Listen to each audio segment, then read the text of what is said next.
Selamat pagi dan salam sejahtera bagi saudaraku semua yang terkasih dalam Tuhan kita Yesus Kristus.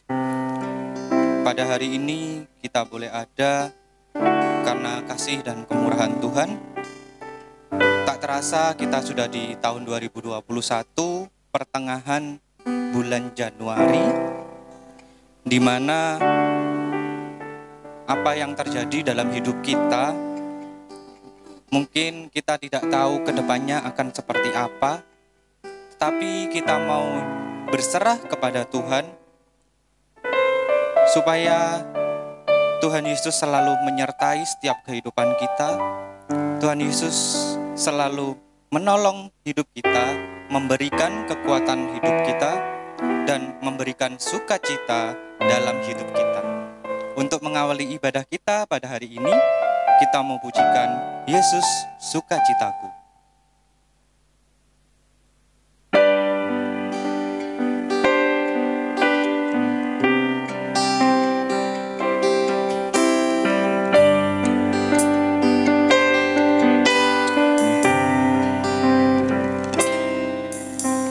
Yesus sukacitaku, Yesus kekuatanku, penolong dalam kesesakan. Kau sangat terbukti. Kembali lagi, Yesus sukacitaku. Yesus sukacitaku, Yesus kekuatanku, penolong dalam kesesakan. Kau sangat terbukti. Hatiku bersuka memuji nama-Mu, jiwaku bermegah, ku angkat tanganku, apapun yang terjadi dalam keadaanku, sukacitaku hanya di dalam-Mu.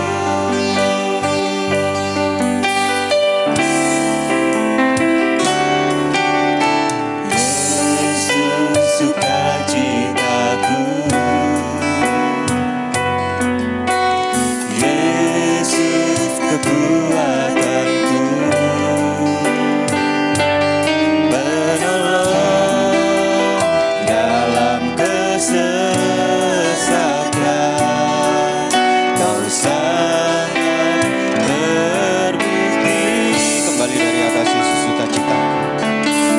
Yesus sukacitaku, Yesus kekuatanku. Yesus kekuatanku, Dia penolong dalam setiap kesesakan. penolong dalam kesesakan. Kau sangat terbukti. Hatiku bersuka memuji nama-Mu, jiwaku bermegah, ku angkat tanganku, apapun yang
tundukkan kepala, mari kita berdoa. Bapa kami yang kami sembah di dalam nama Tuhan Yesus Kristus, pada kesempatan pagi hari ini Tuhan, kami boleh berkumpul bersama untuk beribadah, memuji dan mempermuliakan nama-Mu. Kami bersyukur Tuhan, kalau pada kesempatan pagi hari ini kami bisa ada, Tuhan, semuanya karena kemurahan-Mu. Kalau kami masih diberikan kesehatan, kami masih diberikan nafas dalam setiap kehidupan kami, yang tidak dapat ternilai dengan apapun Tuhan di dalam dunia ini. Mungkin emas perak tidak dapat menukarkan apapun Tuhan. Mungkin emas perak berguna bagi hidup kami, tetapi yang paling penting dalam hidup kami adalah setiap hembusan nafas hidup kami. Karena Tuhan, kalau hidup kami tidak ada nafas, maka hidup kami tiada artinya di hadapan. Hidup kami seperti mayat yang tidak dapat berbuat apapun. Tetapi kalau kami masih ada pada hari ini untuk melayani Engkau, semuanya karena kemurahan-Mu, Bapa. Berkati acara ibadah kami pada hari ini. Tuhan tolong kami, Tuhan layakkan kami, Tuhan kuduskan kami, Tuhan mampukan setiap kehidupan kami untuk kami bisa memuji dan mempermuliakan nama-Mu. Kami mau pasrahkan ibadah kami pada hari ini mulai dari awal, pertengahan sampai pada akhirnya. Biarlah anugerah, kasih, dan kemurahan-Mu ada dalam setiap hidup kami. Terima kasih Tuhan. Kami akan memulai ibadah kami pada hari ini hanya di dalam tangan-Mu, Tuhan Yesus Kristus, Tuhan Allah Juru Selamat kami, mempelai pria surgawi, kekasih jiwa kami. Haleluya. Amin. Sekali lagi saya ucapkan shalom saudaraku semua. Pada hari ini kita boleh memuji dan mempermuliakan nama Tuhan. Mari, mungkin yang menyaksikan pada hari ini masih duduk atau belum bersiap-siap, mari kita persiapkan hidup kita untuk kita boleh memuji dan mempermuliakan nama Tuhan. Mari kita semuanya bangkit berdiri, kita mau bersorak bagi Tuhan, kita mau pujikan dengan gambus dan kecapi disambung dengan gukan menari.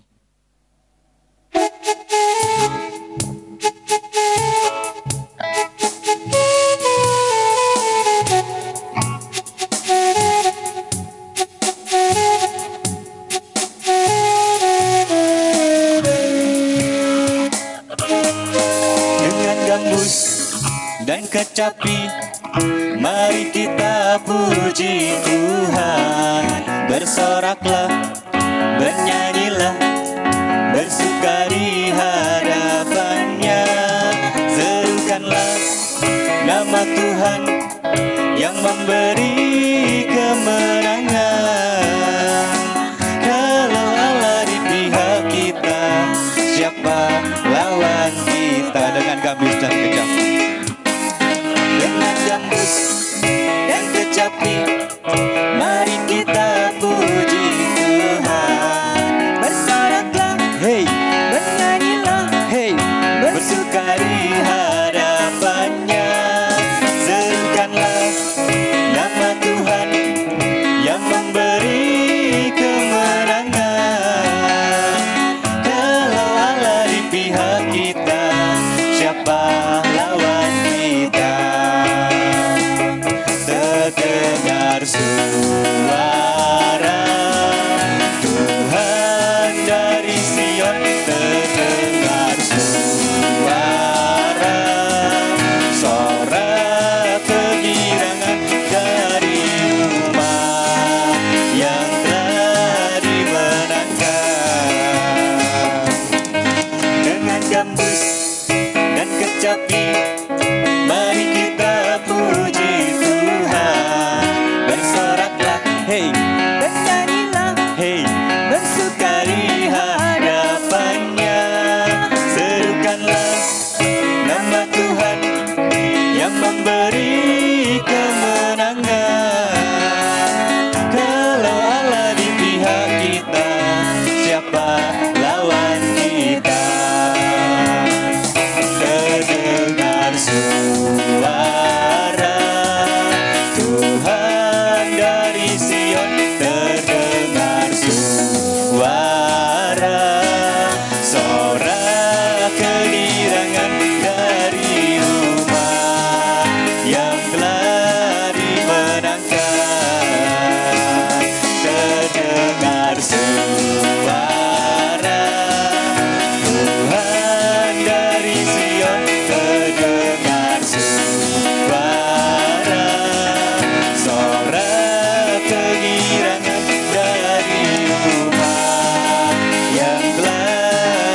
menari,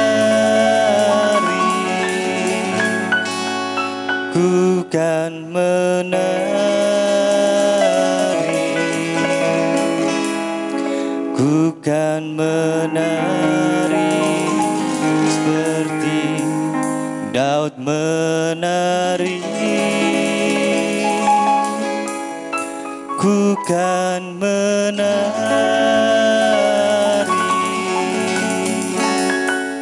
ku kan menari, ku kan menari seperti Daud menari.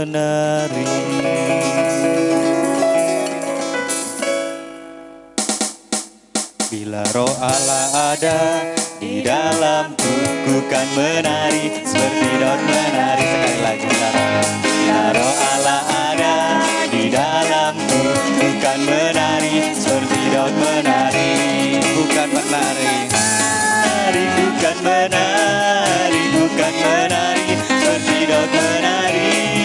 Ku kan menari, ku kan menari, ku kan menari seperti Daud. Bila roh Allah ada, bila roh Allah ada di dalamku, ku kan menari seperti Daud menari. Bila roh Allah ada di dalamku, ku kan menari seperti Daud menari. Ku kan menari, ku kan menari, ku kan menari seperti Daud menari. Ku kan menari, ku kan menari, ku kan menari. Sekali lagi, bila roh Allah ada, bila roh Allah ada di dalamku, ku kan menari seperti Daud menari. Bila roh Allah ada di dalamku, ku kan menari. Sekali lagi, bila roh Allah ada, bila roh Allah ada di dalamku, ku kan menari seperti Daud menari. Bila roh Allah ada di dalamku, ku kan menari seperti Daud menari. Ku kan menari, ku kan menari, ku kan menari seperti Daud menari. Ku kan menari, ku kan menari, ku kan menari seperti Daud menari. Ku kan menari, ku kan menari, ku kan menari seperti Daud menari. Ku kan menari, ku kan menari, ku kan menari seperti Daud menari. Ku kan menari seperti Daud menari. Ku kan menari seperti Daud menari.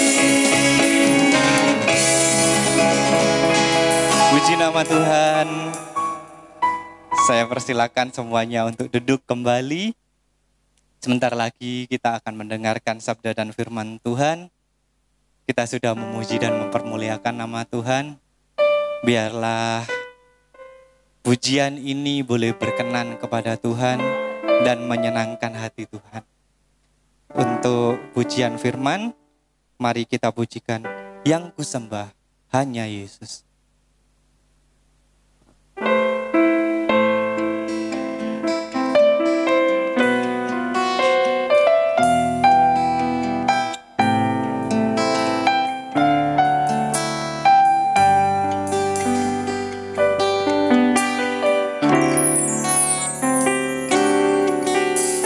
Yang kusembah hanya Yesus, yang kupuja hanya Yesus, yang kusanjung hanya Yesus, sebab Kau Allahku.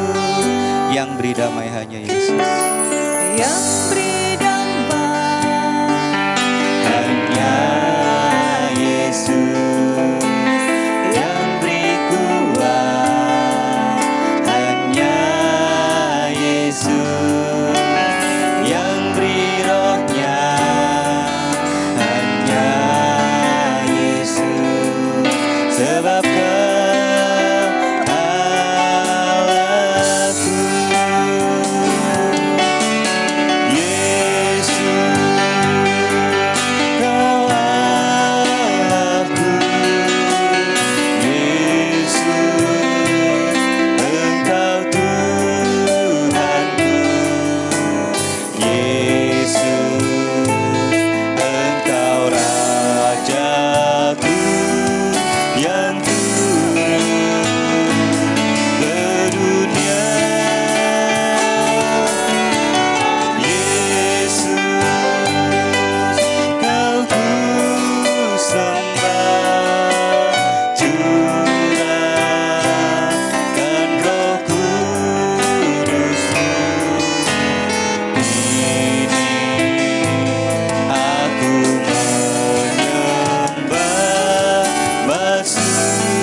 hadirat-Mu.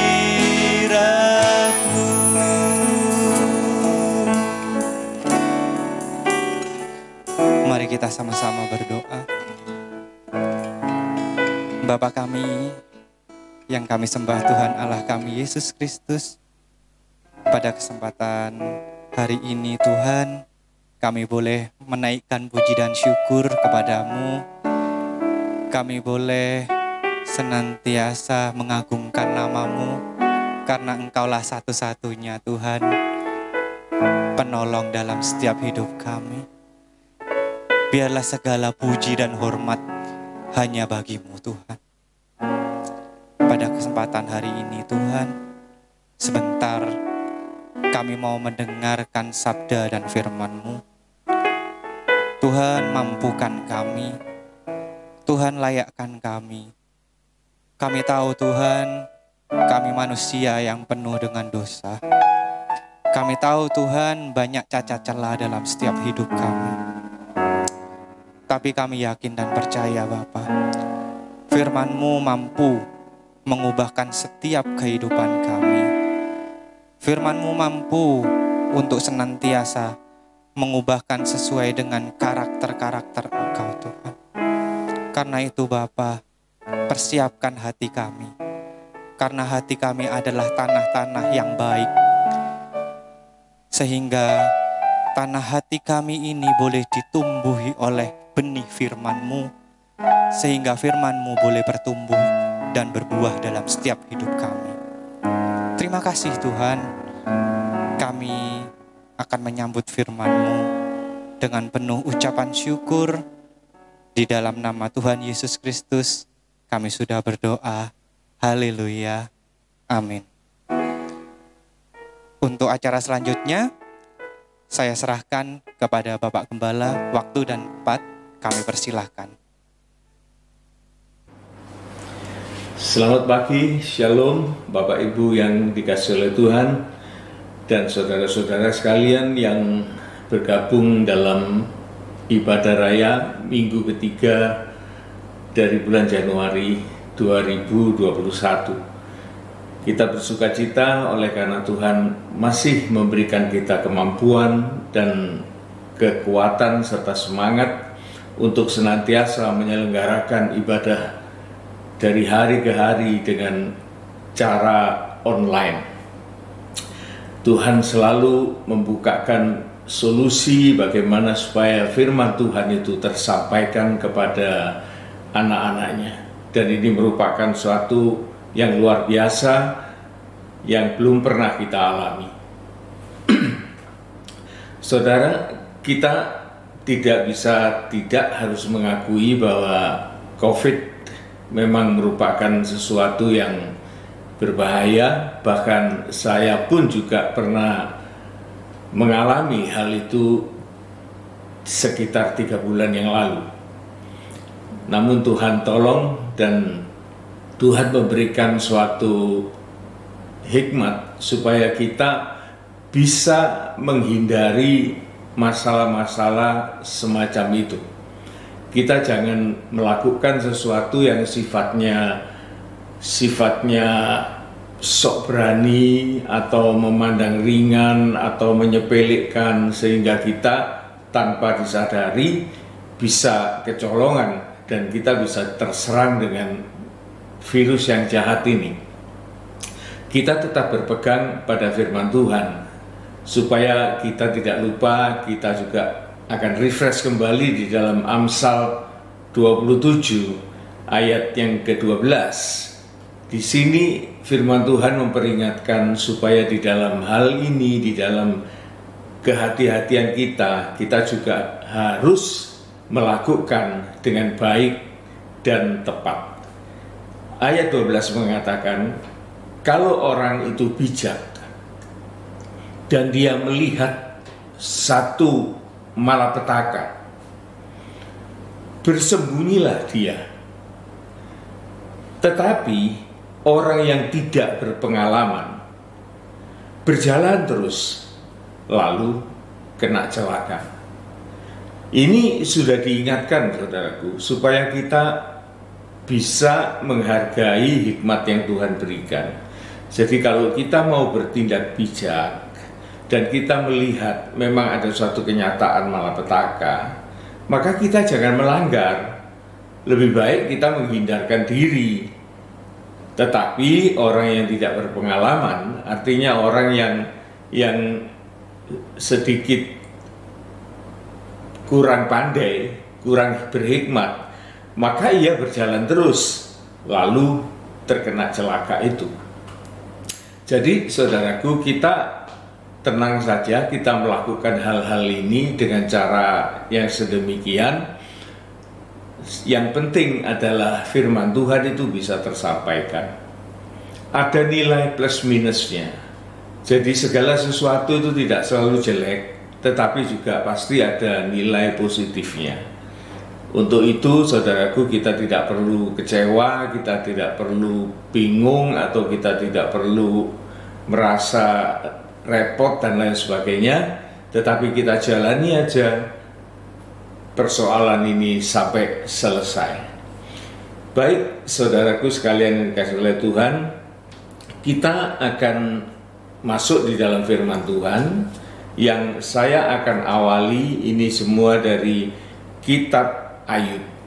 Kitab Ayub ini memang merupakan kitab sastra, tetapi di dalamnya memang banyak pengetahuan-pengetahuan tentang Tuhan. Bahkan pengalaman-pengalaman Ayub sendiri itu merupakan sesuatu yang bisa menjadi suatu pelajaran bagi jalan kehidupan manusia ini. Kita akan melihat di dalam Ayub pasal 14 ayat yang pertama dan seterusnya mengatakan demikian: manusia yang lahir dari perempuan singkat umurnya dan dipenuhi dengan kegelisahan. Kita tidak bisa lari, saudaraku. Memang firman Tuhan sudah mengatakan sedemikian. Jadi siapapun dia yang dilahirkan oleh ibu atau perempuan, itu singkat umurnya. Dan firman Tuhan mengatakan hanya 70 tahun. Kalau kuat dia 80 tahun. Tetapi kalau sudah lewat dari itu ya harus tahu diri, supaya kita bisa memberikan giliran kepada orang-orang yang lebih muda. Jadi tidak boleh kita ini merampas hak orang lain sehingga tidak ada kesempatan bagi generasi penerusnya. Jadi ini perlu suatu kebijakan, saudaraku. Jadi kita tahu bahwa umur manusia itu sangat singkat, tetapi penuh kegelisahan. Ini memang susah, saudara ya, penuh kegelisahan. Kegelisahan ini bergulir terus, saudara. Jadi bergulir dari mulai ada di dalam rahim, itu sudah menimbulkan kegelisahan. Kegelisahan yang bisa diekspresikan oleh orang tua, oleh ibu. Nah, kemudian kegelisahan itu berlanjut sampai janin itu sudah mulai bisa bergerak. Maka itu juga menimbulkan kegelisahan. Dia mulai tendang sana, tendang sini, menyakitkan dan lain sebagainya. Lah, kalau dia sudah lahir, saudaraku, itu juga menjadi gelisah lagi. Oleh karena takut sakit, perlu diimunisasi dan lain sebagainya. Itu sangat memerlukan perhatian. Sehingga itu sangat menimbulkan kegelisahan. Setelah menginjak masa kanak-kanak, itu pun juga memberikan kegelisahan yang baru.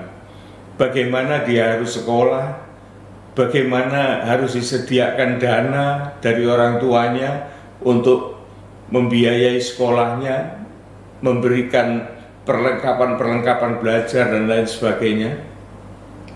Dan anak itu sendiri juga gelisah, saudaraku. Bagaimana dia mulai menuntut ilmu, bagaimana dia harus mulai menyesuaikan diri dengan kedisiplinan dan lain sebagainya. Itu sesuatu yang tidak mengenakan, saudara. Itulah hidup. Dan semua orang akan mengalami hal yang sama. Kalau dia sudah remaja, maka dia ada kegelisahan tersendiri. Dia mulai mencari identitas dirinya. dia mulai mencari teman-teman yang sebanding atau yang cocok dengan dia. Ini terus berjalan, apalagi kalau sudah masa muda. Nah, kalau sudah jomblo, ini memang kalau dilahirkan dalam keadaan jomblo ini bukan salah siapa-siapa, dan yang lahir itu juga tidak salah. Tetapi mungkin ada kesalahan kalau sampai selanjutnya jomblo terus itu. Nah, itu bukan salah ibu mengandung. Jadi mungkin orang itu sendiri yang terlalu pasif. Tapi kegelisahan itu tetap ada di dalam kehidupan ini. Kemudian mau menikah, gelisah lagi. Kemudian menghidupi keluarga yang baru, ada kegelisahan sendiri. Jadi terus menerus sampai pada akhirnya klimaksnya ialah kegelisahan tentang menghadapi maut. Musuh terakhir adalah maut, dan itu harus dihadapi oleh siapapun juga.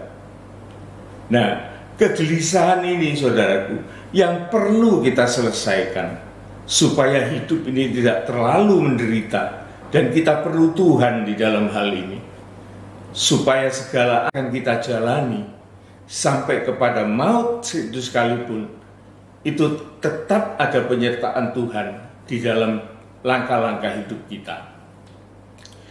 Ayat yang kedua mengatakan, seperti bunga ia berkembang lalu layu. Jadi segala yang fana ini memang ada expirednya, termasuk manusia ini. Ada titik puncak dan kemudian menurun lagi. Seperti bunga ia berkembang lalu layu, seperti bayang-bayang ia lenyap dan tidak dapat bertahan.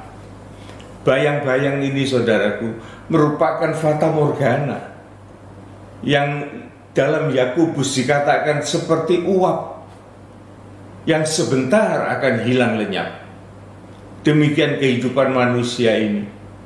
Kita melihat sendiri, saudaraku, bagaimana dalam keadaan yang sekarang ini, dalam masa COVID ini, banyak orang-orang yang dipanggil oleh Tuhan lewat jalan ini. Bahkan kita bisa menyaksikan bagaimana orang-orang muda yang begitu kekar perawakannya, begitu terpelihara kesehatannya, tetapi seizin Tuhan mereka juga mengalami ajal dengan cara yang sedemikian. Dan ini memang merupakan suatu yang menakutkan. Tetapi kalau kita berserta dengan Tuhan dan kita tahu hal itu harus terjadi, maka yang penting ialah pemberesan kita selagi kita hidup di dunia ini.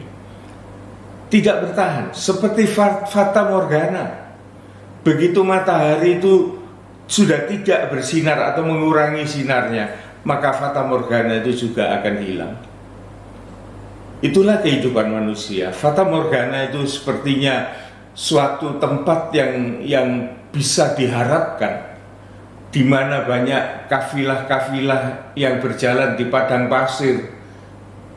Dia melihat suatu oase, suatu lapangan air yang dia pikir itu bisa diminum di tengah-tengah kehausan.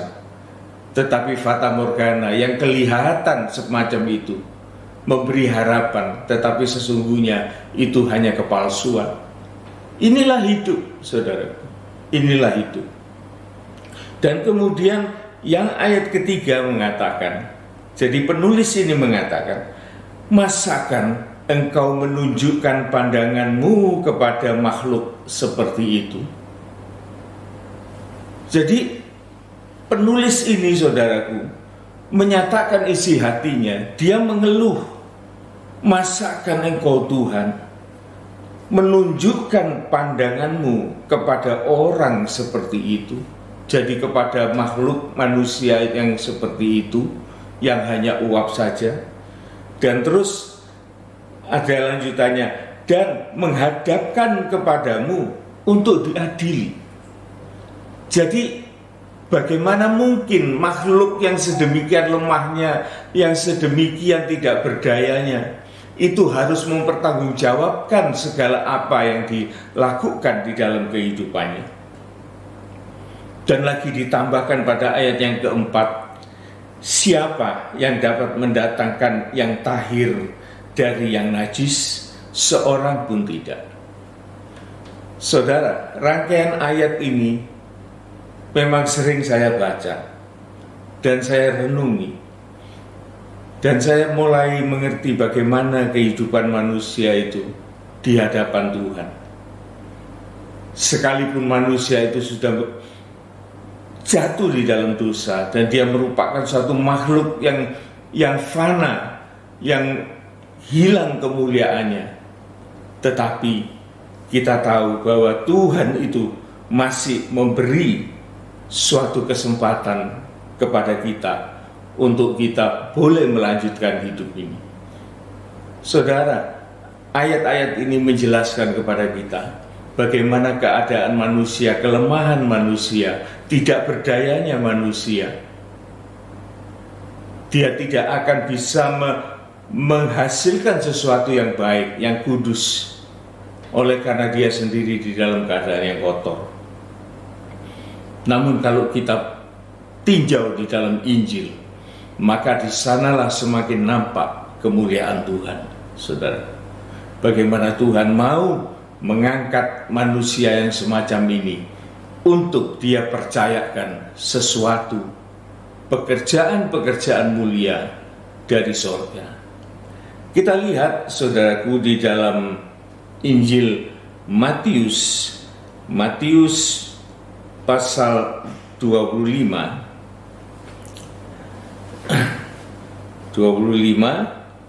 ayat yang ke-14. Kita perhatikan, saudaraku, ayat-ayat ini sebetulnya sudah sering kita baca dan sering kita dengar. Tetapi firman Tuhan itu memang sedemikian. Jadi didengarkan, didengungkan bukan hanya sekali, tetapi berulang-ulang supaya apa yang dikatakan oleh firman Allah itu menjadi sesuatu rema, sesuatu yang dapat kita mengerti di dalam hati kita. Tuhan memberikan kepercayaan bagaimana ada kaitannya dengan kerajaan sorga. Ayat 14, sebab hal kerajaan sorga itu sama seperti seorang yang mau bepergian ke luar negeri, yang memanggil hamba-hambanya dan mempercayakan hartanya kepada mereka. Lihat, saudara, ya.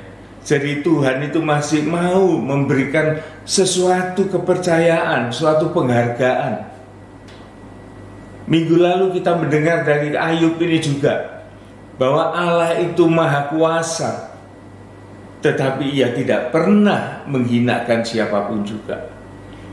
Bahkan ia mau mengangkat yang hina itu untuk dipermuliakan, dan dia disejajarkan dengan raja-raja untuk selama-lamanya.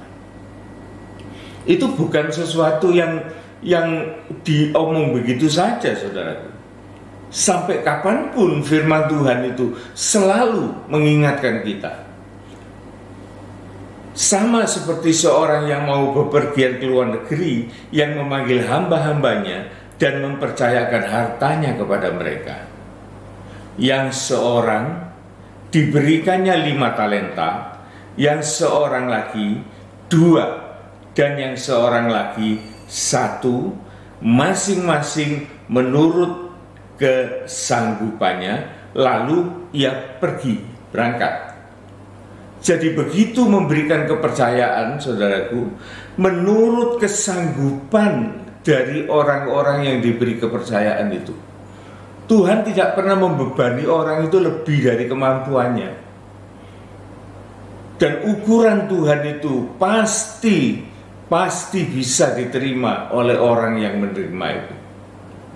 Tetapi sekarang, saudaraku, begitu kita melanjutkan cerita ini, kita bisa melihat ada perbedaan yang luar biasa. Segera pergilah hamba yang menerima 5 talenta itu. Ia menjalankan uang itu lalu beroleh laba 5 talenta. Berapa persen, saudara? 100%. Ini ukuran Tuhan. Tuhan tahu kemampuan orang yang diberi kepercayaan itu. Dan Tuhan tidak mau itu ada kegagalan atau kekurangan. Tuhan mau 100% harus berhasil. Kalau 5, dia harus menghasilkan 5. Ini merupakan sesuatu yang dikehendaki oleh Tuhan. Hamba yang menerima 2 talenta, ia pun berbuat demikian juga dan memperoleh laba 2 talenta. Berapa persen? 100%. Baik yang 5 atau yang 2, itu sama-sama mendapatkan hasil 100% dari apa yang dikerjakannya. Tetapi yang satu ini, tetapi hamba yang menerima 1 talenta itu pergi menggali lubang di dalam tanah, lalu menyembunyikan uang tuannya. Ini kan sesuatu yang aneh, saudara. Tetapi ini membukakan mata kita. Jangan kita mensia-siakan kepercayaan Tuhan. Berapapun kecilnya kepercayaan yang diberikan kepada manusia ini, saudara. Kita sebagai hamba-hamba Tuhan, bukan seorang pendeta saja. Semua manusia seharusnya menjadi hamba-hamba Tuhan yang menyenangkan hati Tuhan. Melakukan pekerjaan yang berbalik dengan teman-temannya. Pasif, dia tidak ingin mengembangkan ini. Dia merasa di dalam hatinya ada sesuatu yang tidak memuaskan. Nanti kita tahu apa komentar dari orang ini, mengapa dia menguburkan talenta itu. Ayat 19. Lama sesudah itu pulanglah tuan hamba-hamba itu, lalu mengadakan perhitungan dengan mereka. Hamba yang menerima 5 talenta datang membawa laba 5 talenta. Katanya, Tuan, 5 talenta Tuan percayakan kepadaku. Lihat, aku telah memperoleh laba 5 talenta. Maka kata tuannya itu kepadanya, perhatikan saudara, tiap-tiap kata kalimat. Baik sekali perbuatanmu, hai hamba yang baik dan setia. Baik dan setia. Ada kesetiaan, ada loyalitas, dan ada pertanggungan jawab merespon sesuatu yang positif dari tuannya. Baik dan setia.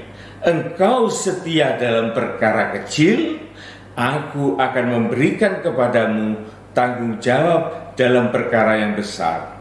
Masuklah dan turutlah dalam kebahagiaan Tuhan. Kepada yang 2 talenta juga dengan kata-kata yang sama. Maka Tuhan itu berkata kepadanya, baik sekali perbuatanmu, hai hambaku yang baik dan setia. Engkau telah memikul tanggung jawab dalam perkara kecil. Aku akan memberikan kepadamu tanggung jawab dalam perkara yang besar. Sama, saudara. Nah, kita lanjut ayat berikutnya. Kini datanglah juga hamba yang menerima 1 talenta itu dan berkata, Tuan, aku tahu bahwa Tuhan adalah manusia yang kejam, yang menuai di tempat di mana Tuhan tidak menabur, dan yang tidak memungut dari tempat di mana Tuhan tidak menanam. Ini omongan apa ini, saudara? Ini orang yang mempunyai prasangka yang buruk. Prasangka yang buruk yang ditujukan kepada orang yang mau berbuat baik kepada dia. Menjadi pelajaran, saudaraku, buat kita. Jangan kita punya prasangka buruk terhadap Tuhan. Bahkan terhadap sesama pun sebisa-bisanya. Kita jangan punya prasangka yang negatif. Orang ini menempatkan dirinya sendiri di dalam keadaan yang sangat sulit. Oleh karena hatinya jahat, punya prasangka yang buruk kepada orang yang baik. Dia mengatakan, engkau ini manusia yang kejam, menuai di tempat kamu tidak pernah menabur, memungut di mana engkau tidak pernah menanam. Karena itu aku takut dan pergi menyembunyikan talenta Tuhan itu di dalam tanah. Terimalah ini kepunyaan Tuhan. Jadi mubasir.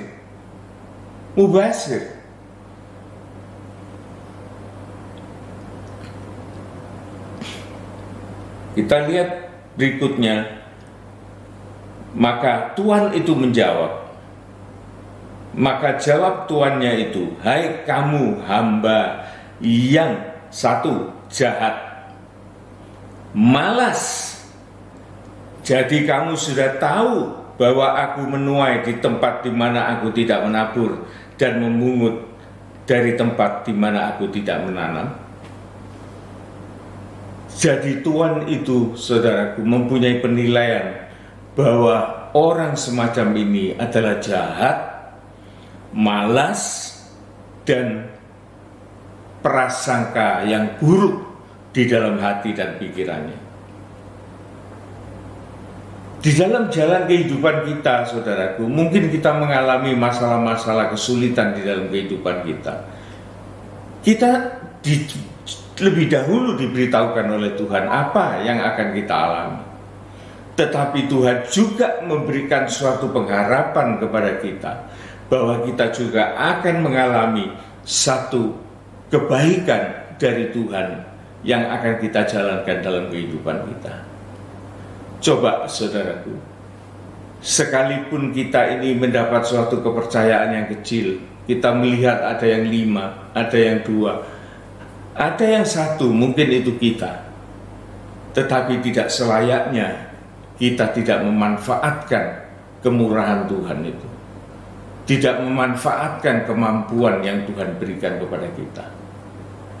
Bahkan kita menuduh sesuatu yang sangat buruk kepada Tuhan yang memberikan suatu harapan kepada kita.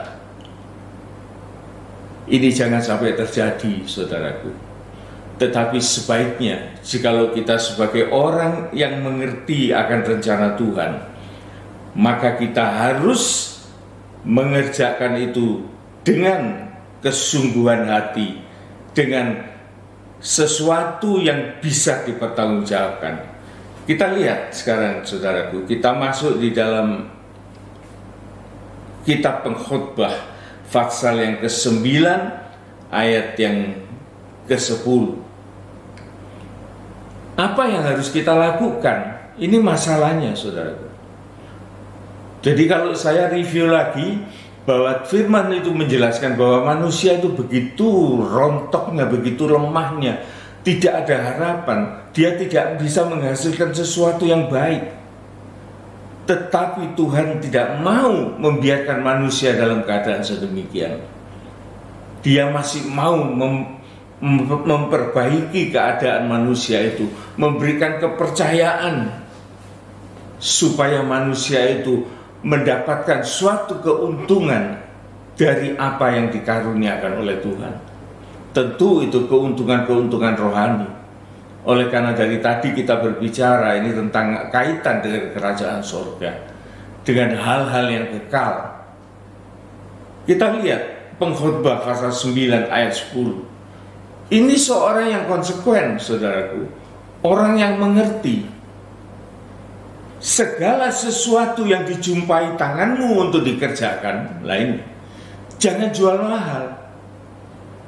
Kalau Tuhan itu sudah memberikan kepercayaan, memberikan pekerjaan, apapun bentuknya, bagaimana besar kecilnya, itu bukan masalah.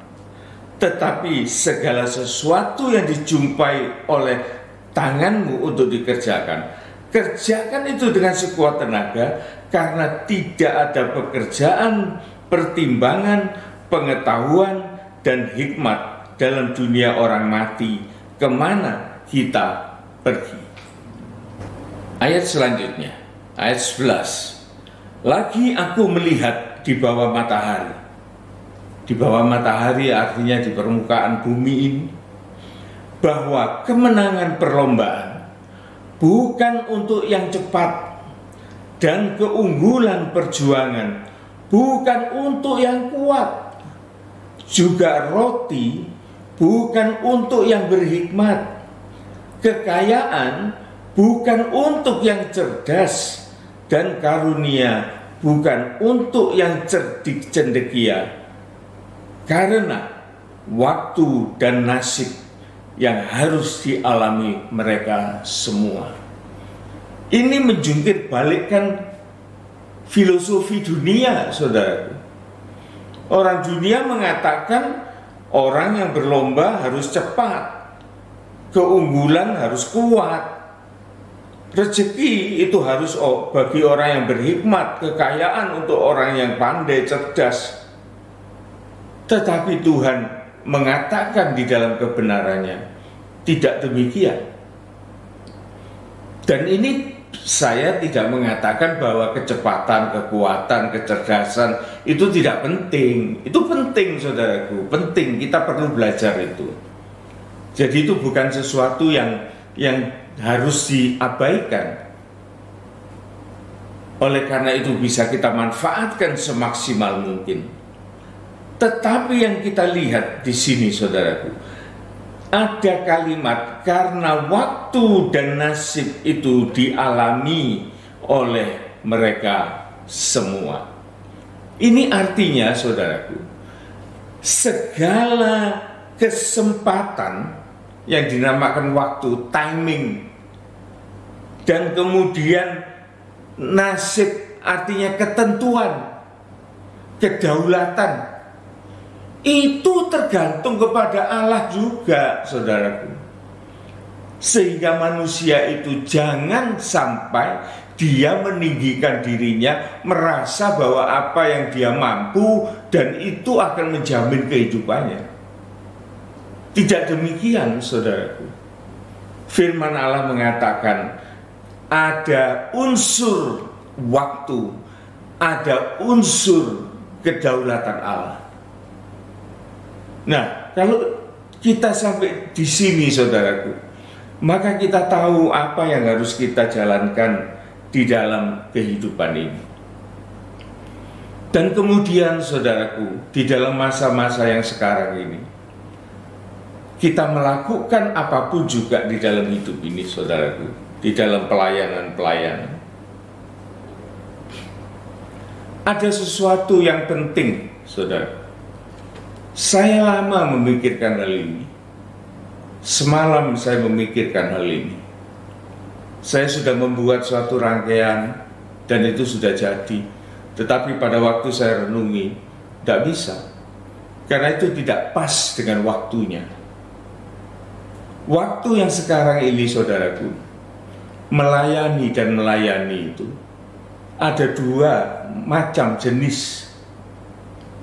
Ada pelayanan itu yang diselenggarakan oleh imam-imam yang sudah ditentukan oleh Tuhan, melakukan pelayanan secara liturgi di dalam gereja. Ada pemain musik, ada pemimpin pujian, ada pengkhotbah, dan lain sebagainya. Itu pelayanan.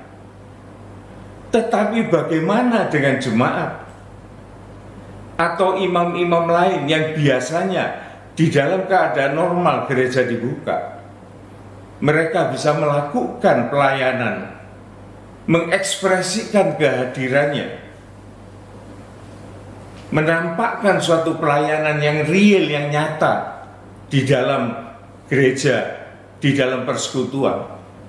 Tetapi apabila yang sekarang ini, saudaraku, di dalam keadaan yang semacam ini, tidak mungkin itu dilakukan. Oleh sebab itu, jauh sebelumnya saya sudah memikirkan hal ini, bahwa pelayanan dan pelayanan itu, saudaraku, seharusnya kita mengerti betul. Jadi pelayanan itu seharusnya yang terutama itu ditujukan kepada Tuhan, melayani Tuhan. Dan orang yang melayani Tuhan, saudaraku, orang itu pasti mengasihi Tuhan, dan dia akan berhasil, akan diberkati di dalam dia melayani setiap pekerjaan Tuhan. Namun saya ini khawatir, saudaraku, di dalam keadaan semacam ini, bagaimana dengan kita, bagaimana dengan sidang jemaat yang tidak lagi bisa bertemu muka, yang tidak lagi bisa mendisiplinkan diri oleh karena saling menguatkan. Kita itu di dalam persekutuan itu saling menguatkan, saudaraku. Jadi kita melihat saudara-saudara kita seiman, maka kita merasa dikuatkan. Kita beribadah di dalam gereja, kita bisa disiplin, kita mau datang pada hari dan jam tertentu. Tetapi kalau keadaan semacam ini, saudaraku, apakah kedisiplinan itu masih tetap bisa terjaga dengan baik? Dan ini kalau tidak dijalankan, saudaraku, ini sungguh merupakan sesuatu yang berbahaya dalam kehidupan rohani jemaat. Ini saya ngomong terus terang, saudara. Kalau kita dalam kebebasan di gedung gereja, kita bisa berdisiplin, kita bisa melakukan segala sesuatu dengan sukacita. Kita bisa mendengarkan firman Tuhan dengan baik. Tetapi kalau kita di rumah sendiri, apakah kita bisa tetap disiplin sebagaimana kita ada di dalam gereja? Ini suatu pertanyaan, dan jawaban itu ada pada kita secara pribadi, saudaraku. Namun yang perlu saya beritahukan, hal ini merupakan sesuatu yang sangat berbahaya apabila itu tidak ada perbaikan-perbaikan dan dikembalikan lagi niat untuk kita beribadah. Saya akan memberikan suatu cerita, saudaraku. Cerita ini juga dari Alkitab. Mungkin saudara ada yang mengatakan bahwa wah, itu kalau Bapak itu khotbah itu selalu baca Alkitab. Ya memang harus begitu, saudaraku. Bagaimana seorang itu mau berbicara tanpa dia melihat Alkitabnya? Yang kemudian tidak bisa dimengerti, tidak bisa langsung check and recheck, tidak bisa dikontrol oleh jemaat. Tetapi dengan membaca Alkitab dan kita mengungkapkan kehendak Tuhan, kita mengungkapkan kebenaran itu seperti apa yang dimaksud oleh Tuhan, maka di sanalah, saudaraku, iman kita bisa bertumbuh dan kita mengerti dengan baik. Kali ini, saudaraku, sebagai penutup dari khotbah ini, saya akan menceritakan sebuah cerita yang betul-betul populer, yang pasti saudara sudah kenal. Tetapi kali ini, saudaraku, Tuhan mau membukakan sesuatu dalam cerita ini supaya kita bisa mengerti keadaan kita masing-masing. Lukas 10 ayat yang ke-38. Ketika Yesus dan murid-muridnya dalam perjalanan, tibalah ia di sebuah kampung. Seorang yang perempuan yang bernama Marta menerima dia di rumahnya. Marta ini, saudaraku, tipe seorang pelayan, seorang hamba Tuhan yang betul-betul dia suka bekerja, suka melayani. Dan dia dinyatakan menyambut Yesus dan membawa ke rumahnya. Perempuan itu mempunyai seorang saudara yang bernama Maria. Maria ini duduk dekat kaki Tuhan dan terus mendengarkan perkataannya. Jadi beda sekali. Kalau Marta itu begitu aktifnya, jadi pelayanan yang ditampilkan secara liturgi, dia mungkin song leader, dia mungkin anggota sangkur paduan suara, dia mungkin pemain musik dan lain sebagainya. Ini modelnya, saudara, bisa dilihat, bisa nampak. Ini namanya melayani pekerjaan Tuhan. Melayani pekerjaan Tuhan. Belum tentu orang-orang ini melayani Tuhan, itu loh masalahnya.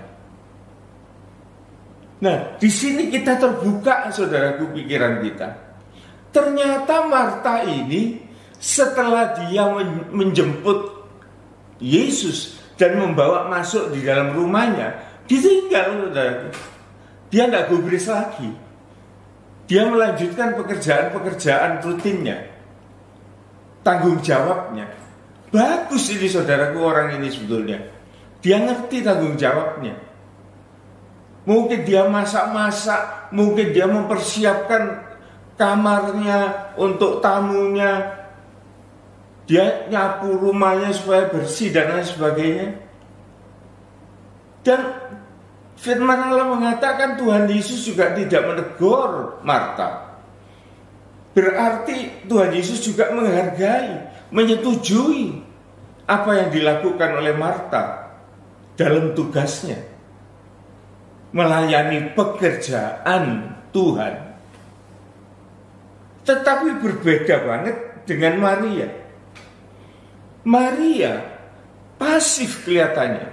Ini gambaran jemaat, saudaraku, awam, yang dia memang nggak tampil.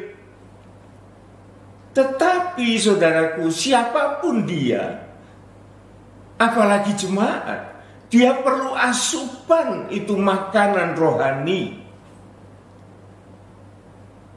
Nah, kalau jemaat ini, saudaraku, dia tidak mendisiplinkan diri, tidak sanggup mendisiplinkan diri seperti Maria, yang dia tahu Yesus melawat. Artinya seperti jam ini ada firman Tuhan yang diberitakan, tetapi jemaat tidak mendisiplinkan diri untuk menerima asupan rohani itu. Itu yang saya khawatirkan, saudara. Itu yang saya takutkan. Oleh karena biar bagaimanapun juga kehidupan itu akan melemah dan terhilang. Jadi jemaat atau setiap orang Kristen bisa melihat perbedaan ini. Bagaimana Maria itu duduk dekat kaki Tuhan Yesus dan terus mendengar perkataannya. Saudara bisa bayangkan, kalau kita sendiri datang ke rumahnya teman, begitu kita masuk disuruh duduk, kemudian teman itu pergi dan dia mengerjakan sesuatu pekerjaan lain dan kita tidak digubris. Bagaimana perasaan kita? Tapi Maria ini bagus juga, saudara. Begitu Yesus hadir, maka dia menyambut juga dan dia duduk di dekatnya dan dia mengajak komunikasi tamunya dan dia mendengarkan apa yang dikatakan oleh Yesus. Kita lanjutkan di dalam Lukas 10 ayat 40. Sedang Marta sibuk sekali melayani, ia mendekati Yesus dan berkata, "Tuhan, tidakkah engkau peduli bahwa saudaraku membiarkan aku melayani seorang diri? Suruhlah dia membantu aku." Nah, ini saudaraku, kelihatan cetusan dari hati orang yang melayani pekerjaan Tuhan. Tetapi dia tidak punya kecintaan untuk melayani Tuhan. Pasti dia mengalami sesuatu stres di dalam pekerjaan itu. Apabila ia melihat keakraban orang lain, notabene saudaranya sendiri, kepada Yesus. Sehingga ada perasaan iri hati dan perasaan menuntut yang dia rasakan itu sebagai suatu perbedaan. Mengapa dia harus melayani seorang diri pekerjaan Tuhan, sedangkan Maria dalam posisi melayani Tuhan? Ini beda, saudaraku, beda. Tetapi seharusnya kalau Marta itu memang konsisten, dia memilih pekerjaan melayani Tuhan, seharusnya dia terlebih dulu melayani Tuhan, sehingga dia mengerti akan kebutuhan orang-orang yang melayani Tuhan, sehingga tidak ada tuntutan. Nah, ini dua-dua ini merupakan suatu pelajaran, saudaraku. Bagaimana posisi Maria itu, dia melayani Tuhan, posisi Marta melayani pekerjaan Tuhan. Dua-duanya beres, oke. Tetapi ketika Marta melakukan protes ini tidak pada tempatnya, saudaraku. Seharusnya paling tidak dia akan menegur saudaranya untuk menolong dia. Tetapi ini kejengkelannya ini, titik kejengkelannya ini bukan kepada Maria, kepada Yesus. Oleh karena dia merasa bahwa Yesus memperhatikan Maria. Sehingga arah tuduhan ini, saudara lihat ya, mendekati Yesus dan berkata, "Tuhan, tidakkah engkau peduli bahwa saudaraku ini membiarkan aku melayani seorang diri? Suruh dia membantu aku." Bagaimana ini, saudaraku? Jadi hati-hati, saudaraku, di dalam masa-masa semacam ini. Kalau kita tetap melayani Tuhan, pekerjaan Tuhan maksud saya, silahkan. Tetapi jangan sampai pekerjaan Tuhan itu menghalang-halangi kita untuk menerima firman Tuhan. Nah, ini lebih gawat lagi, saudaraku. Sudah tidak dapat apa-apa. Melayani tidak dapat apa-apa, melayani pekerjaan juga tidak dapat apa-apa.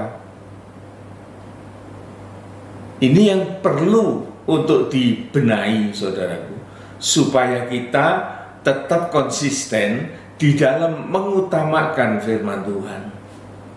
Sehingga apapun kita mengambil posisi kerja kita, maka kita mengambil posisi yang tepat dan kita melayani dalam sukacita. Saya sering melihat, saudaraku, bagaimana gereja-gereja zaman sekarang itu seringkali saya perhatikan untuk melayani pekerjaan Tuhan.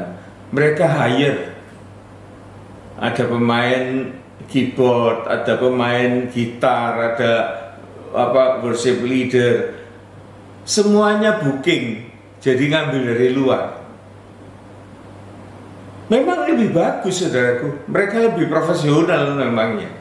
Tetapi seharusnya gereja itu mendidik pelayan-pelayan itu untuk tidak kalah dengan mereka. Harus memberikan peluang sebanyak-banyaknya untuk kebebasan mereka berlatih, berinspirasi dan lain sebagainya. Supaya gereja itu punya timnya sendiri, dan tim itu melayani pekerjaan Tuhan, tetapi dia terlebih dulu melayani Tuhan, yaitu menikmati dan memperhatikan asupan rohani firman Tuhan. Kita lihat ayat 41. Tetapi Yesus menjawabnya, "Marta, Marta, engkau khawatir dan menyusahkan diri dengan banyak perkara. Tetapi hanya satu saja yang perlu. Maria telah memilih bagian yang terbaik, yang tidak akan diambil daripadanya." Saudara perhatikan ini. Tuhan Yesus berbalik menegur Marta. Bukan hanya sekali namanya disebut. Kalau cuma hal itu ringan, dia bilang, "Marta, kamu tuh kok repot-repot." Tapi ini Marta, Marta, 2 kali namanya itu disebut. Engkau khawatir dan menyusahkan dirimu sendiri dengan banyak perkara, ribet, tetapi tanpa dia memperhatikan kepentingan yang lebih tinggi, yaitu berdialog dengan sang tamu, berdialog dengan Yesus. Akhirnya dia tidak tahan, frustasi, dan dia menegur. Teguran itu salah alamat, dan Tuhan mengatakan, mengapa kamu melakukan hal itu? Dan Tuhan langsung membela Maria. Tuhan mengatakan hanya satu yang perlu, yaitu Maria telah memilih bagiannya yang terbaik dan tidak akan diambil daripadanya. Ini perlindungan Tuhan, saudaraku, bagi orang-orang yang melayani Dia. Ada suatu perlindungan yang luar biasa, sehingga kita menjadi aman di dalam Dia. Kita dekat dengan firman Tuhan, kita memperhatikan, kita mengerti, dan kita berhasil di dalam ibadah kita. Sebagai konklusi keseluruhannya, saudaraku, akan saya refresh kembali bahwa keadaan manusia ini setelah jatuh di dalam dosa, Ayub sudah mencatat dan memberitahukan kepada kita. Jadi hidup manusia terbatas, selalu di dalam kegelisahan, dan dia tidak bisa memberikan suatu harapan, oleh karena dia sendiri sebagai bayangan yang akan lenyap.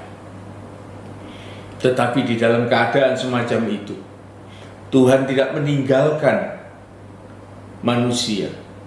Sekalipun manusia sudah tidak bisa memproduksi sesuatu yang suci, oleh karena dia sendiri di dalam keadaan yang rusak. Tetapi Tuhan mau merestor, memperbaiki, dan Dia memberikan kepercayaan yang luar biasa. Dan Tuhan menghargai kepada manusia yang bisa atau mau atau rela melakukan apa yang menjadi komitmennya. Tetapi itu tidak semua nyatanya, ada yang gagal.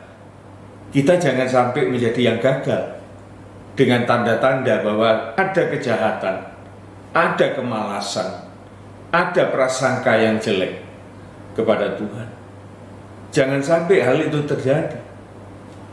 Tetapi sebaliknya, kita harus melayani dengan benar-benar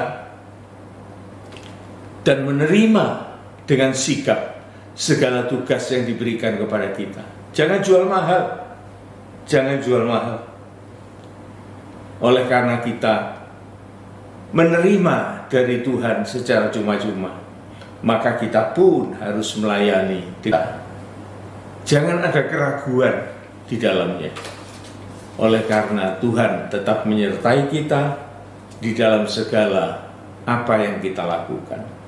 Sampai kepada Marta, Maria, merupakan suatu ibadah, suatu pelayanan yang bertolak belakang. Bagaimana Marta itu melayani pekerjaan Tuhan tanpa lebih dulu melayani Tuhan. Sedangkan Maria, dia mengambil tempat yang tepat. Dia mendengarkan perkataan Yesus. Sedangkan Marta di dalam pekerjaannya, dia merasa frustasi. Oleh karena dia merasa cemburu melihat bagaimana Yesus berbicara dengan Maria. Maka kecemburuan itu merupakan suatu teguran kepada Yesus. Tetapi Yesus kembali mengatakan bahwa Marta telah melakukan hal-hal yang terlalu merepotkan dirinya sendiri. Tetapi Maria mendapat perlindungan yang konkret dari Tuhan yang tidak bisa dialihkan daripadanya. Inilah saudaraku firman Tuhan yang saya sharingkan kepada kita semua pada pagi hari ini. Saya pikir ini bukan hal yang baru, tetapi perlu untuk kita ulangi supaya kita teringat lagi keadaan masa sekarang dan kita jangan sampai terhilang oleh karena kita tidak lagi melayani Tuhan. Melayani Tuhan dalam hal ini saya tekankan, saya fokuskan ialah menerima asupan firman pada saat-saat ibadah. Model apapun, firman adalah firman. Sekalipun itu online seperti sekarang ini, saudaraku, tetapi suara itu bisa didengar, bisa dimengerti, dan bisa disimpan di dalam hati dan pikiran kita, bahkan bisa kita lakukan, dan keberhasilan ditolong oleh Roh Kudus yang saat-saat ini memberikan kemampuan kepada kita. Terpuji nama Tuhan. Salam bahagia buat semuanya. Selamat pagi. Amin. Baiklah Bapak Ibu Saudara sekalian, kita tadi sudah mendengarkan penjabaran firman Tuhan dari Bapak Gembala kita. Dari pembacaan pertama firman Tuhan, kita semua sudah mendengarkan di dalam Ayub pasal yang ke-14 ayat yang pertama. Manusia yang lahir dari perempuan, singkat umurnya dan penuh kegelisahan. Semuanya memang kita gelisah Bapak Ibu. Dari kita lahir, dari remaja, dewasa dan sampai tua mengalami kegelisahan. Dan juga Bapak Gembala menegur kami pribadi, terutama saya pribadi, ketika membahas juga Marta dan Maria, yaitu Marta yang sepertinya melayani pekerjaan Tuhan, namun belum tentu melayani Tuhan. Namun Maria sebagai gambaran orang-orang awam atau jemaat-jemaat awam duduk manis mendengarkan firman Tuhan. Marta tidak salah melayani Tuhan, namun hatinya tidak berpaut kepada Tuhan, Bapak Ibu Saudara sekalian. Dan itu merupakan teguran bagi kami pribadi, supaya kami juga bukan hanya melayani pekerjaan Tuhan, namun sesungguhnya kami pribadi adalah orang-orang yang juga melayani Tuhan. Dan Bapak Ibu juga melayani Tuhan, menjadi pendengar-pendengar firman Tuhan. Oleh sebab itu Bapak Ibu Saudara sekalian, kita semua sama-sama pelayan Tuhan, dan kita akan tetap setia melayani Tuhan sampai akhir. Kita akan naikkan satu pujian, selidiki aku, lihat hatiku.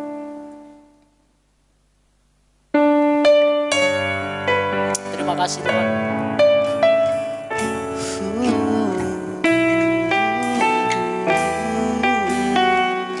Kami akan tetap setia Tuhan. Selidiki aku.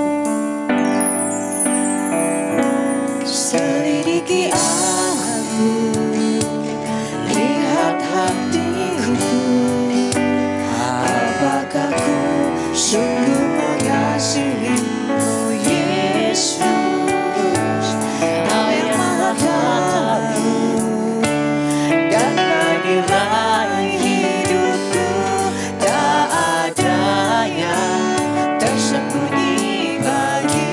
Selidiki aku. Selidiki kami Tuhan. Lihat hatiku, Lihat hati kami. apakah ku sungguh mengasihimu Yesus, Kau yang maha tahu Kau yang maha tahu dan menilai hidupku, tak ada yang tersembunyi bagi. Aku lihat kebaikan-Mu,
sampai akhirnya kau dapat diyakinkan.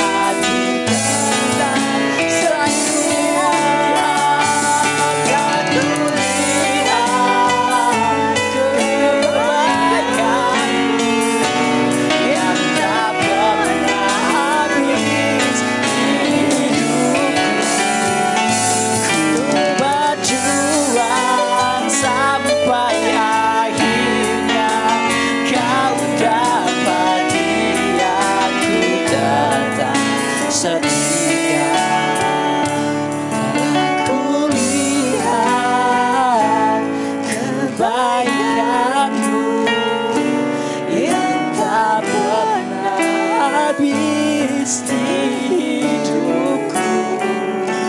Ku berjuang sampai akhirnya kau dapati aku tetap setia.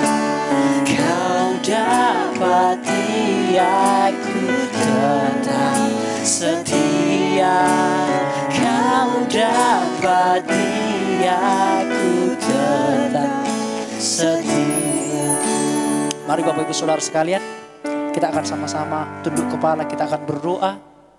Bapa di surga, sama seperti Maria yang dengan tekun mendengarkan firman Tuhan, bukan berarti Marta salah ketika melayani pekerjaan Tuhan. Bukan berarti juga Maria salah ketika ia hanya mendengarkan firman Tuhan. Namun Marta ketika ia melayani pekerjaan Tuhan, ia lupa bahwa Tuhan Yesus yang lebih penting daripada pekerjaan itu. Tuhan menginginkan kami bukan hanya melayani pekerjaan Tuhan, namun melupakan Tuhan. Bukan hanya rajin di dalam pekerjaan pelayanan Tuhan kami, namun kami juga harus selalu membangun hubungan dengan Tuhan. Itu tandanya kami melayani pekerjaan Tuhan dan melayani Tuhan itu sendiri. Dan sidang jemaatmu juga melayani Tuhan sebagai orang-orang awam yang mendengarkan firman Tuhan. Terima kasih ya Tuhan buat teguran firman Tuhan bagi kami pribadi para pelayan-pelayan Tuhan. Biarlah firman ini, teguran ini menjadi koreksi bagi kami yang akan memperbaharui kami, yang akan menjadikan kami lebih sungguh-sungguh dan serius. Hati kami selalu terpaut kepada Tuhan. Terima kasih Bapa di surga, berkati Bapak Gembala kami yang sudah menyeringkan firman Tuhan ini. Karena Tuhan tambah-tambahkan kesehatan, kekuatan kepada beliau, agar boleh kembali membukakan rahasia firman Tuhan yang pasti akan selalu menjadikan kami, menguatkan kami, menjadikan kami lebih baik. Terima kasih Bapa di surga, terima kasih, ini doa kami dalam nama Yesus, puji Tuhan. Amin. Sebentar Bapak Ibu Saudara sekalian, seperti biasa saya akan bacakan pengumuman kita untuk 1 minggu ke depan. Rebo ada ibadah PA Bapak Ibu Saudara sekalian jam 5 sore. Juga hari Sabtu ada ibadah kaum muda jam 5 sore. Atau biasanya pagi juga sudah di-share. Bapak Ibu boleh menyeringkan, boleh juga mengatakan kepada anak-anaknya yang remaja untuk boleh mendengarkan firman Tuhan yang disampaikan oleh Bapak Hari, Bapak Ibu Saudara sekalian. Dan seperti biasa ibadah sekolah minggu juga tetap berjalan seperti biasa pagi. Mungkin kami akan share-nya itu kira-kira jam 11 dan 12 kira-kira seperti itu Bapak Ibu. Bagi yang punya anak-anaknya juga boleh juga mengajak anak-anaknya untuk mendengarkan firman Tuhan yang kami selalu bagikan Bapak Ibu Saudara sekalian. Yang kedua, pengumuman yang saya bagikan adalah ibadah kita masih tetap berjalan seperti biasa. Ibadah live streaming kita doakan bersama-sama Bapak Ibu Saudara supaya kita boleh kembali berkumpul bersama. Karena saya yakin saya dan Bapak Ibu Saudara sudah rindu untuk kita saling bertemu bersama melayani Tuhan. Dan yang ketiga bagi Bapak Ibu yang ingin didoakan, memberikan persepuluhan, ada ulang tahun dan lain sebagainya, apapun pelayanan gereja yang Bapak Ibu butuhkan, kami siap melayani Bapak Ibu Saudara kapanpun dan pada saat kapanpun Bapak Ibu Saudara sekalian.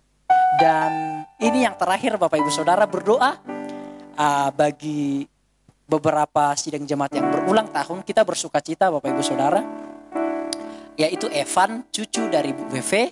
Kita akan doakan bersama-sama yang berulang tahun. Dan juga Ibu Ana yang juga berulang tahun Bapak Ibu Saudara. Kita akan doakan bersama-sama. Mari Bapak Ibu Saudara bersama dengan saya kita bangkit berdiri bersama-sama. kita akan berdoa mengakhiri ibadah ini. Bapa di surga, segala ucapan syukur kami, segala pujian kami, kiranya boleh berkenan kepada Tuhan. Biarlah dari awal hingga pada akhirnya tadi ibadah kami, semuanya berkenan kepada Tuhan dan memuliakan nama Tuhan. Kami bersuka cita ya Tuhan karena ada teman seiman kami, saudara seiman kami yang berulang tahun, yaitu adik Evan, cucu dari Bu Feve. Kami semua berdoa bersama-sama untuk kesehatan, untuk masa depan, untuk cita-citanya, apapun yang dicita-citakan ya Tuhan. Kiranya Tuhan mewujudkan, kiranya Tuhan mengkehendaki. Dan biarlah adik Evan ini ya Tuhan boleh menjadi adik yang taat kepada orang tua, taat kepada Tuhan, mencintai orang tua, mencintai Tuhan, mencintai sesama. Masa depannya merupakan masa depan yang cerah di hadapan Tuhan. Terima kasih Bapa di surga. Berdoa juga bagi Ibu Ana juga yang berulang tahun. Kami semua berdoa bersama-sama. Kiranya kesehatan, keluarga, pekerjaan, pelayanannya, dan juga apapun yang dirindukan ya Tuhan. Kiranya Tuhan memberkati, kiranya Tuhan menyertai. Dan Bapa di surga, kiranya juga perlindungan Tuhan, kasih karunia Tuhan, kekuatan yang daripada Tuhan selalu melimpah bagi Ibu Ana beserta dengan keluarga maupun cucunya ya Tuhan. Terima kasih Bapa di surga, terima kasih kembali kami serahkan kedua anakmu ini ya Tuhan, adik Evan dan Ibu Ana, seluruh kehidupannya, seluruh masa depannya, seluruh cita-citanya, harapannya, semuanya kiranya Tuhan yang memberkati, yang melindungi kami semua. Terima kasih sidang jemaat Tuhan dimanapun berada, kiranya juga pekerjaan kesehatan, keluarganya kiranya Tuhan berkati, apapun yang disentuh kerjakan Tuhan memberkati kami semua dan kiranya kami sudah diberkati oleh Tuhan, kami semua pasti akan menjadi berkat bagi orang lain. Terima kasih Bapa di surga, bagi yang sakit Tuhan pulihkan, Tuhan sembuhkan, bagi yang mengalami pergumulan Tuhan berikan kekuatan, Tuhan berikan jalan keluar. Bagi kami juga pelayan-pelayan Tuhan yang sudah latihan, yang sudah melayani Tuhan, imam-imammu di tempat ini, yang sudah mengorbankan banyak hal, kiranya Tuhan juga memberkati kami sekalian melalui kekuatan, melalui damai sejahtera, Tuhan memberkati kami semua. Terima kasih Bapa di surga, terima kasih berkat yang daripada Allah Bapa, cinta kasih sayang dari Tuhan Yesus Kristus, persekutuan Roh Kudus memberkati kami semua, baik hari ini, besok sampai Maranatha Tuhan Yesus datang kembali menjemput kami dan bersama-sama dengan Dia di kerajaan surga. Di dalam nama Tuhan Yesus kami sudah berdoa dan mengucap syukur. Puji Tuhan. Amin. Shalom Bapak Ibu Saudara. Jaga kesehatan. Jangan lupa minum vitamin, jangan lupa minum air hangat, dan tetap semangat di dalam mendengarkan firman Tuhan. Sampai ketemu minggu depan. Shalom.